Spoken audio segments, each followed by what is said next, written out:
सर्वमङ्गलमाङ्गल्ये शिवे सर्वार्थसाधिके शरण्ये त्र्यम्बके गौरी नारायणी नमोऽस्तु ते।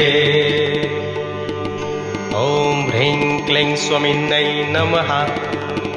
सिंहासनागता नित्यं पद्माञ्चितकरद्वया शुभदास्तु सदा देवी स्कन्दमाता यशस्विनी। या देवी सर्वभूतेषु मा स्कन्दमाता रूपेण संस्थिता। नमस्तस्यै नमस्तस्यै नमस्तस्यै नमो नमः। हे देवी माँ स्कंदमाता, आपको सादर प्रणाम है।